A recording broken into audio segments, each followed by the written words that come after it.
दिल का पर्दा करने वालों के नाम मेरा एक मैसेज है। एक मर्तबा सैयदा अस्मा बिनते अबू बकर रज़ी अल्लाह तआला अन्हुमा खजूरों की गुठलियां सर पर उठाए मदीना की तरफ जा रही थी। इत्फाक ही था कि अल्लाह के रसूल सल्लल्लाहु अलैहि वसल्लम अल्लाह के रसूल खातमुन नबिय्यीन सल्लल्लाहु अलैहि वसल्लम ऊँटनी पर सवार वहाँ से गुजर रहे थे। वो इनकी साली भी थी और फूफीजाद भाई जुबैर बिन अवाम रज़ी अल्लाह तआला अन्हा की बीवी भी थी। खातमुन नबिय्यीन सल्लल्लाहु अलैहि वसल्लम ने फरमाया, रुक जाओ, अस्मा को भी सवार कर लेते हैं। आप सल्लल्लाहु अलैहि वसल्लम ने हज़रत अस्मा रज़ी अल्लाह तआला अन्हा को ऊँटनी पर सवार होने की पेशकश की तो हज़रत अस्मा रज़ी अल्लाह तआला अन्हा ने जवाब दिया, ए रसूल खुदा सल्लल्लाहु अलैहि वसल्लम, मुझे अपने खावंद जुबैर की गैरत याद है और मैं सवार नहीं हो सकती। यूँ आप नबी करीम खातमुन नबिय्यीन हज़रत मोहम्मद सल्लल्लाहु अलैहि वसल्लम ने साथ ऊँटनी पर सवार होने से मुआज़रत की।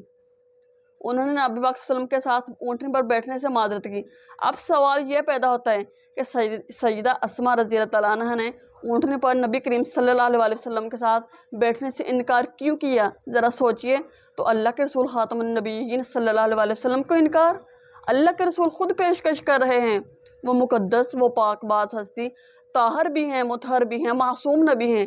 क्या सैयदा अस्मा का खावंद नाराज़ होता कि मेरी बीवी नबी करीम सल्लल्लाहु अलैहि वसल्लम के साथ ऊँटनी पर क्यों बैठी? हरगिज़ नहीं, ये कैसे मुमकिन है? मगर ये सैयदा अस्मा की गैरत, दर्जे की शोहर की फरमाबरदारी और इसके जज्बा और गैरत और इज़्ज़त का एहतराम था, और अल्लाह के रसूल सल्लल्लाहु अलैहि वसल्लम के साथ बैठने से भी मुआज़रत कर दी। और एक आजकल माजरत से पहले एक आजकल हमारी औरतें हैं जो औलाद के हसूल के लिए बाबाओं के पास जाती हैं, अकेले कमरे में इसके साथ कितने कितने घंटे रहती हैं। कितने आमलों ने औरतों की इज्जतों को लूटा। यहाँ नबी करीम खातमुन नबिय्यीन सल्लल्लाहु अलैहि वसल्लम की ऊँटनी पर सवार होने की पेशकश से मुआज़रत कर ली गई, और हमारे यहाँ अल्लाह तौबा इन लोगों के लिए जो लम्हा फिक्रिया है, जो ये कहते हैं दिल और नीयत साफ़ होनी चाहिए। नबी पाक सल्लल्लाहु अलैहि वसल्लम से साफ दिल वाला कौन होगा? कोई है तो मुझे दिखाओ।